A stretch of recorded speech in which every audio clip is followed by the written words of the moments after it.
ಮೊದಲನೇ ಬಾರಿ ನಾನು ಸಚಿವನಾಗಿ ನನ್ನ ಕ್ಷೇತ್ರಕ್ಕೆ ಪಾದಾರ್ಪಣೆ ಮಾಡಿ ನನ್ನ ಕ್ಷೇತ್ರದ ಜನರ ಆಶೀರ್ವಾದ ಪಡೆಯೋದ್ರ ಜೊತೆಗೆ ನಮ್ಮ ರೈತರ ಅಹವಾಲುಗಳನ್ನ ಮತ್ತು ನಮ್ಮ ರೈತರ ಬೆಳೆ ಹಾನಿ ಆಗಿರತಕ್ಕಂಥ ಪರಿಶೀಲನೆ ಮಾಡಿ ನಮ್ಮ ಮಾನ್ಯ ಮುಖ್ಯಮಂತ್ರಿಗಳ ವರದಿಯನ್ನು ಕೊಡ್ತಕ್ಕಂಥ ಒಂದು ಜವಾಬ್ದಾರಿಯನ್ನು ನಮಗೆ ಮಲ್ಲಣ್ಣರಿಗೆ ವಹಿಸಿದ್ದಾರೆ.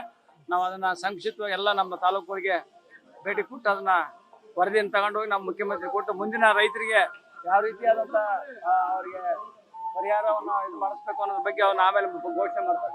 ಅದಕ್ಕೆ ನಾವು ಮೊದಲನೇ ಆದ್ಯತೆ ಬೆಳೆಯನ್ನ ನಾವು ವೀಕ್ಷಣೆ ಮಾಡ್ತಕ್ಕಂಥ ಮೊದಲನೇ ಆದ್ಯತೆ ಕೊಡ್ತೀವಿ. ನಾಯಕನಹಳ್ಳಿ ಕ್ಷೇತ್ರದ ಜನ ಸಾಕಷ್ಟು ನಿರೀಕ್ಷೆ ಇಟ್ಕೊಂಡಿದ್ದಾರೆ. 22 ಕೆರೆ ಈಗಾಗಲೇ 22 ಕೆರೆ ಒಂದು ಹಂತಕ್ಕೆ ಬಂದಿದೆ. ಇನ್ನೊಂದು ಟೆಂಡರ್ ಕರೆದು ಪೈಪ್ ಲೈನ್ ಟೆಂಡರ್ ಕರಿಬೇಕು. ಅದನ್ನು ಸದ್ಯದಲ್ಲೇ ನಾವು ಮಲ್ಲಿಕಾರ್ಜುನ್ ಸಾಹೇಬ್ರು ಡಿಸೈಡ್ ಮಾಡಿ ಆ 22 ಕೆರೆ ಯೋಜನೆ ನನ್ನ ಹಿಂದೆ ನಾನು ಸಹ ಇದು ಜಿಲ್ಲಾ ಪಂಚಾಯತ್ ಮೆಂಬರ್ ಇದ್ದಿಲ್ಲ. ನಾವು ಆಗ ನಮ್ಮ ಜಗಳೂರಿಂದನೇ ಪಾದಯಾತ್ರೆ ಮಾಡಿರ್ತಕ್ಕಂಥದ್ದು 22 ಕೆರೆ ಹೋರಾಟ. ಆಗನಿಂದ ಕನಸು ನಮ್ದು. ಏನೋ ನಮ್ಮ ಹಿಂದೆ L&T ಕಂಪ್ನಿ ಕಳಪೆ ಕಾಮಗಾರಿ ಮಾಡಿದ್ರಿಂದ ಆ ಪೈಪ್ ಲೈನ್ ಹಾಳಾಯ್ತು. 110 ಕೋಟಿ ವೇಸ್ಟ್ ಆಯ್ತು. ಈಗ ಮತ್ತೆ ನಾವು 100 ಕೋಟಿ ರೂಪಾಯಿ ಹಾಕ್ಸಿದ್ದೇವೆ. ಮತ್ತೆ ನಾವು ಅದಕ್ಕೆಲ್ಲ ಜವಾಬ್ದಾರಿ ತಗೊಂಡು ಮಾಡ್ತೇವೆ ಅಂತಕ್ಕಂಥ ಒಂದು ಭರವಸೆ. ನೀರಿನ ಸಮಸ್ಯೆನೂ ಸಾಕಷ್ಟು ಇದೆ. ಕೆರೆ ನೀರು ಬಂದ್ರೆ ಎಲ್ಲ ಕೆರೆ ನೀರು ಮೊದಲನೇ ಆದ್ಯತೆ ಕೊಡ್ತಾರೆ. ನನ್ನ ಭಾಗಕ್ಕೆ 22 ಕೆರೆ ಮೊದಲು ಕೆರೆ ಹೋರಾಟನೇ ಪ್ರಾರಂಭ ಆಗಿದ್ದು ನನ್ನ ಕ್ಷೇತ್ರ ಮಾಯಕೊಂಡ ಕ್ಷೇತ್ರದಿಂದ. ಈಗ ನಮ್ಮದೇ ವಿಫಲ ಆಗಿಬಿಡುತ್ತೆ. ಈ ಭರಮಸಾಗರ ಆಯ್ತು, ಮತ್ತೆ ನಮ್ಮ ಜಗಳೂರ್ದಾಗೆ ಅದು ಅಭಿಮಾನಿಗಳು ಒಂದು ಪ್ರಬಲ ಖಾತೆ ಕೊಡಬೇಕಂತ ಬೇಡಿಕೆ ಇರ್ತಾರೆ. ನಮ್ಮ ಮುಖ್ಯಮಂತ್ರಿಗಳು ಯಾವ ಖಾತೆ ಕೊಟ್ಟರು ಸಹ ನಾವು ನಿರ್ವಹಣೆ ಮಾಡಿ ನಮ್ಮ ಸರ್ಕಾರದ ಮತ್ತು ರಾಜ್ಯ ಜನತೆಗೆ ಒಳ್ಳೆಯ ಹೆಸರು ತರಲಿಕ್ಕೆ ಸಮುದಾಯಕ್ಕೆ ಪ್ರಬಲ ಖಾತೆ ಸಮಾಜ ಕಲ್ಯಾಣ ಇಲಾಖೆ ಕೊಡಬೇಕು ಅನ್ನೋದು ಅದನ್ನ ಏನೇ ವಿವೇಚನೆ ಬಿಟ್ಟು ನಮ್ಮ ಮುಖ್ಯಮಂತ್ರಿಗಳು ವಿವೇಚನೆ ಬಿಟ್ಟು ಅವ್ರು ಏನು ಕೊಡ್ತಾರೋ ಅದನ್ನ ಎಲ್ಲರೂ ಸಹ ನಾವು ಸಮರ್ಪಕ ನಿರ್ವಹಣೆ ಮಾಡ್ತಾರೆ.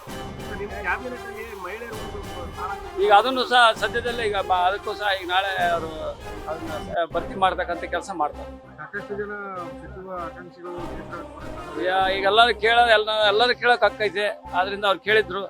ಆದರೆ ಕೆಲವೊಂದು ಸಂದರ್ಭದಲ್ಲಿ ಅಲ್ಲಿ ಪ್ರಾಂತ್ಯವಾರು ಜಾತಿವಾರು ಬಂದಂಥ ಸಂದರ್ಭದಲ್ಲಿ ಸಣ್ಣ ಪುಟ್ಟ ವ್ಯತ್ಯಾಸಗಳು ಆಯ್ತು. ಅದನ್ನು ಈಗಾಗಲೇ ನಮ್ಮ ಮುಖ್ಯಮಂತ್ರಿಗಳು ಸುರ್ಜೇವಾಲಾ ಸಾಹೇಬರು ನಮ್ಮ ಶಾಸಕರಿಗೆ ನೋವಾಗಿರ್ತಕ್ಕಂಥ ಶಾಸಕರ ಹತ್ರ ಭೇಟಿ ಕೊಟ್ಟು ಅವ್ರು ಮನವೊಲಿಸಿ ಮುಂದೆ ಅವ್ರು ಯಾವ ರೀತಿ ಭರವಸೆ ಕೊಡ್ತಕ್ಕಂಥದ್ದು ಅವ್ರನ್ನ ಮಾಡ್ತಾ ಇದ್ರು.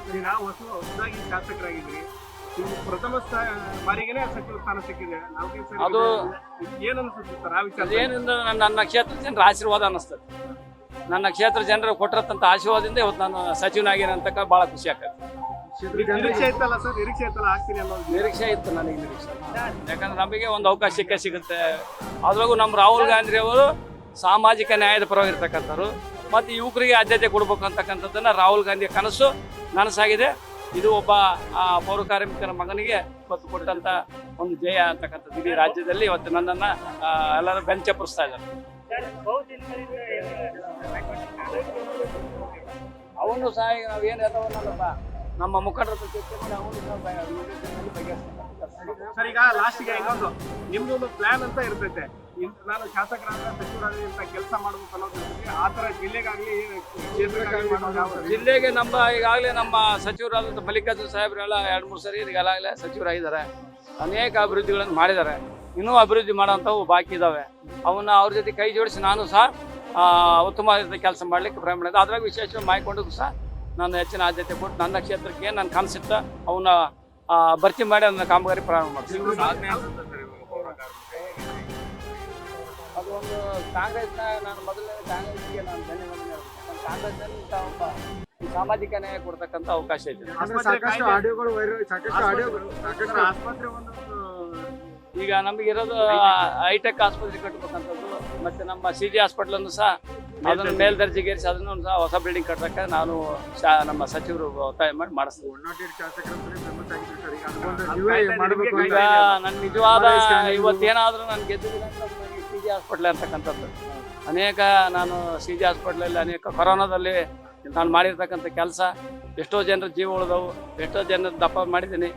ಮತ್ತು ನಾನು ಮಾರ್ಚರಿಯಲ್ಲಿ ಸಹ ಅಷ್ಟೇ ನಾನು ಕಾರ್ಯನಿರ್ವಹಣೆ ಮಾಡಿ ಅಲ್ಲಿ ಜನರಿಗೆ ಸ್ಪಂದಿಸಿ ಮತ್ತು ಬಡವರು ಏನಿದ್ದಾರೆ ಅವರೆಲ್ಲರಿಗೂ ಸ್ಪಂದಿಸಿ ಕೆಲಸ ಮಾಡೋದಕ್ಕೆ ಇವತ್ತು ನನಗೆ ಒಳ್ಳೆಯ ಸ್ಥಾನ ಮನಸ್ಸಿಗೆ ಕಟ್ಟಿದೆ. ಅವನು ಅದ್ರ ಬಗ್ಗೆ ನಾನು ಕಾಂಪೀಟ್ ಮಾಡಕ್ಕೆ ಹೋಗಲ್ಲ. ಅದು ನಮ್ಮ ವರಿಷ್ಠರ ಅದನ್ನ ನೋಡ್ಕೊಳ್ತಾರೆ.